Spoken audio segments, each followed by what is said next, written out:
Friends, ఇది ఒక బాధ్యత గల భార్యాభర్తల జీవితంలో జరిగిన యథార్థ సంఘటన. మొదట్లో అన్నీ సంతోషంగానే గడిచాయి. కానీ తొందరపాటుతనంతో అవసరమైన సమయంలో సరైన నిర్ణయం తీసుకోకపోతే ఎటువంటి పరిణామాలు ఎదుర్కోవాల్సి వస్తుందో, మన మీద ఆధారపడిన వాళ్ళ పరిస్థితి ఏమవుతుందో వీళ్ళ జీవితం ద్వారా మనకి తెలుస్తుంది. చివరికి ఎవరూ తీర్చలేని విషాదంగా మారింది వాళ్ళ జీవితం. ఫ్రెండ్స్, రాములు లక్ష్మి దంపతులకు సురేంద్ర మరియు యోగేంద్రకు తల్లిదండ్రులు. యోగేంద్ర వీళ్ళకి మొదటి సంతానం, సురేంద్ర రెండవ సంతానం. రాముడు లక్ష్మితో ఎప్పుడూ ఇలా అనేవాడు: లక్ష్మి, మన పిల్లలిద్దరూ మనలాగా కూలీ పనికి, పొలం పనికి వెళ్ళకూడదు. వాళ్ళిద్దరూ బాగా చదువుకొని మంచి గవర్నమెంట్ జాబ్ సాధించాలని నా కోరిక. నువ్వేమంటావు? అదేంటండి, నాకు మన పిల్లల్ని అంత స్థాయిలో చూడాలని ఉండదా? అందుకే మనం వాళ్ళిద్దరిని ఇంగ్లీష్ మీడియంలోనే చేర్పిద్దాం. మన రెక్కల కష్టంతో వాళ్ళిద్దరిని మంచిగా ప్రయోజకులను చేద్దాం. మీకు ఓకేనా అని అన్నది లక్ష్మి. సరే, నీ కోరిక మేరకు ఇంగ్లీష్ మీడియంలోనే చేర్పిద్దాం అన్నాడు రాములు. లక్ష్మి మరియు రాములు అనుకున్న విధంగానే వాళ్ళిద్దరి పిల్లల్ని ఇంగ్లీష్ మీడియంలో చేర్పించారు. ఎంతో కష్టపడి వాళ్ళిద్దరిని ఇంటర్ వరకు బాగా చదివించారు. తల్లిదండ్రుల కష్టానికి యోగేంద్ర మరియు సురేంద్ర కూడా మంచి ఫలితాన్ని ఇచ్చారు. 10th క్లాస్లో Yogendra school first, Surendra school second వచ్చారు. అలాగే ఇంటర్లో కూడా తర్వాత పై చదువులకు ఫ్రీ సీట్లు సంపాదించారు. సురేంద్రకు బీటెక్లో గవర్నమెంట్ కాలేజీలో ఫ్రీ సీట్ వచ్చింది. అలాగే యోగేంద్రకి వ్యవసాయం అంటే ఇష్టం ఉండడంతో అతను అగ్రికల్చర్ బీఎస్సీలో జాయిన్ అయ్యాడు. చూస్తూ ఉండగానే సురేంద్ర బీటెక్ మంచి మార్కులతో పూర్తి చేశాడు. క్యాంపస్లో సెలెక్ట్ అయ్యాడు. కానీ అతనికి సెంట్రల్ గవర్నమెంట్ జాబ్ చేయాలని కోరిక. సురేంద్ర వాళ్ళ నాన్నతో నేను హైదరాబాద్ వెళ్ళి రైల్వే జాబ్స్కి ప్రిపేర్ అవుతాను, కోచింగ్కి డబ్బులు కావాలని అడిగాడు. అప్పుడు వాళ్ళ నాన్న దానికి కూడా వెనకాడకుండా కోచింగ్కి డబ్బులు ఇచ్చి హైదరాబాద్ పంపించాడు. యోగేంద్ర మాత్రం నేను ఇంటి దగ్గరే ఉండి అగ్రికల్చర్ బిజినెస్ చేసుకుంటానని చెప్పాడు. దీనికి వాళ్ళ నాన్న ఓకే చెప్పాడు. యోగేంద్ర అగ్రికల్చర్ బిజినెస్ స్టార్ట్ చేశాడు. 1 ఇయర్లో మంచిగా సక్సెస్ అయ్యాడు. తర్వాత వాళ్ళ తల్లిదండ్రులు యోగేంద్రకి ఒక మంచి పెళ్లి సంబంధం చూసి పెళ్లి చేశారు. వాళ్ళకి 2 మగపిల్లలు పుట్టారు. ఇలా కాలం గడిచిపోతూ ఉండగా లక్ష్మికి ఒకరోజు బాగా జ్వరం వచ్చింది. 2 రోజులు ఇంటి దగ్గరే మందులు వాడినా జ్వరం కంట్రోల్ అవ్వలేదు. అప్పుడు హాస్పిటల్లో చేర్పించారు. అన్ని టెస్టులు చేస్తే ప్లేట్లెట్స్ బాగా పడిపోయాయి. అన్నిటికీ సిద్ధంగా ఉండాలని చెప్పారు. కానీ డాక్టర్లు ఎంత ప్రయత్నం చేసినా వాళ్ళు ఏమీ చేయలేకపోయారు. లక్ష్మి జ్వరంలోనే మరణించింది. ఆమె చివరి కోరిక తీరకుండానే కుటుంబాన్ని వదిలి దూరంగా వెళ్ళిపోయింది. ఆమె కోరిక వాళ్ళ రెండో అబ్బాయి సురేంద్రని మంచి జాబ్లో చూడాలని. ఇది వాళ్ళ కుటుంబానికి తీరని లోటు. తండ్రి కొడుకులు అందరూ డిప్రెషన్ నుంచి బయటకు రావడానికి సుమారు 1 సంవత్సరం పట్టింది. తర్వాత సురేంద్ర మళ్ళీ కోచింగ్కి హైదరాబాద్కి వెళ్ళాడు. 2 సంవత్సరాలు బాగా కష్టపడి ఇండియన్ రైల్వేస్లో ఇంజనీర్గా జాబ్ సంపాదించాడు. వాళ్ళ అమ్మ లేదు అన్న లోటు తప్పితే ఇది వాళ్ళ కుటుంబానికి ఎంతో సంతోషకరమైన విషయం. రాములు యోగేంద్రతో పెళ్లి ప్రస్తావన తెస్తాడు. అమ్మ చనిపోయి 3 ఇయర్స్ అయింది కదా, ఇప్పుడు నీకు ఈ పెళ్లి చేస్తే కుటుంబంలో సంతోషం ఏర్పడుతుంది అని అంటాడు. తర్వాత సురేంద్ర తన అభిప్రాయం వాళ్ళ నాన్నతో చెప్తాడు. తన మరదలు అనుపమ అంటే చిన్నప్పటి నుండి తనకిష్టమని. అప్పుడు రాములు వాళ్ళ పేరెంట్స్ని మరియు అనుపమ అని అభిప్రాయం ఏంటో తెలుసుకుందామని వాళ్ళ ఇంటికి వెళ్ళాడు.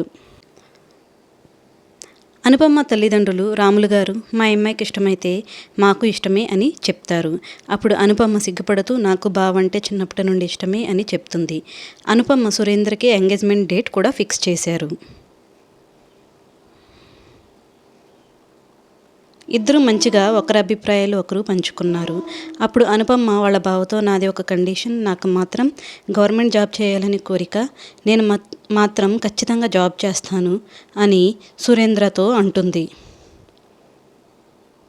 అప్పుడు సురేందర్, నీ ఇష్టానికి నేను ఎప్పుడు దేనికి వెనకాడను, ఆల్ ది బెస్ట్ అనుపమ అని అంటాడు. ఎంగేజ్మెంట్ మంచిగా ఎటువంటి లోటు లేకుండా జరిగింది. అనుపమ కూడా ఎలక్ట్రికల్ ఇంజనీరింగ్లో బీటెక్ కంప్లీట్ చేసింది. కరెంట్ ఆఫీస్లో జూనియర్ ఇంజనీర్గా జాబ్ కొట్టింది. ఆ తర్వాత వాళ్ళ పెళ్ళి అంగరంగ వైభవంగా జరిగింది. ఫ్రెండ్స్, ఇక్కడ నుంచే మన స్టోరీ మొదలవుతుంది. ఎంత ఆనందం ఇస్తుందో అంతే కన్నీరు కూడా తెప్పిస్తుంది. ఒకరోజు అనుపమ సురేందర్ దగ్గరికి కాఫీ తెచ్చి, బావా నీకు ఒక విషయం చెప్పాలి అని అంటుంది. ఏంటి చెప్పు అంటాడు సురేందర్. నాకిప్పుడు 3rd మంత్ బావా, అత్తయ్య నా కడుపులో పడ్డారు అని అంటుంది ఎంతో సంతోషంతో మరియు సిగ్గుపడుతూ. ఇంకా ఈ విషయం తెలిసేసరికి సురేందర్ ఆనందానికి అవధం లేకుండా పోయాయి. అనుపమ్మని వాళ్ళ ఇంటికి కూడా పంపించకుండా తానే దగ్గర ఉంచుకొని ఎంతో అపురూపంగా చూసుకున్నాడు. వాళ్ళు కోరుకున్న విధంగానే ఆడబిడ్డ పుట్టింది. ఆ పాపకి వాళ్ళ అమ్మ పేరు లక్ష్మి అని పెట్టాడు. 2 years అంతా మంచిగా సాగిపోయింది. అనుపమ్మ మళ్ళీ గర్భం దాల్చుతుంది. కానీ ఈసారి ప్రెగ్నెన్సీలో అనుపమ్మకి బీపీ వచ్చింది. బెడ్ రెస్ట్ తీసుకోమన్నారు. ఆఫీస్కి కూడా లీవ్ పెట్టి అనుపమ్మ ఇంట్లోనే ఉంది. 9 months జాగ్రత్తగా గడిచాయి. ఇంకా బిడ్డని కనే టైంకి బీపీ బాగా పెరిగిపోయింది. ముందుగానే డాక్టర్లు ఎవరో ఒకరికి, అంటే తల్లికి కానీ బిడ్డకి కానీ ప్రమాదం ఉంటుందని చెప్పారు. డెలివరీ అయింది. బాబు ఆరోగ్యంగా పుట్టాడు. కానీ అనుపమ మాత్రం తిరిగిరాని లోకాలకి వెళ్ళిపోయింది. ఈ విషయం జీర్ణించుకోలేక సురేంద్ర 6 రోజులు కోమాల్లోకి వెళ్ళాడు. తర్వాత ఎలాగో కోమా నుండి బయటికి వచ్చాడు. అనుపమ్మకి చేయవలసిన కార్యాలన్నీ దగ్గరుండి జరిపించాడు. కానీ సురేంద్ర మాత్రం బాగా డిప్రెషన్కి గురయ్యాడు.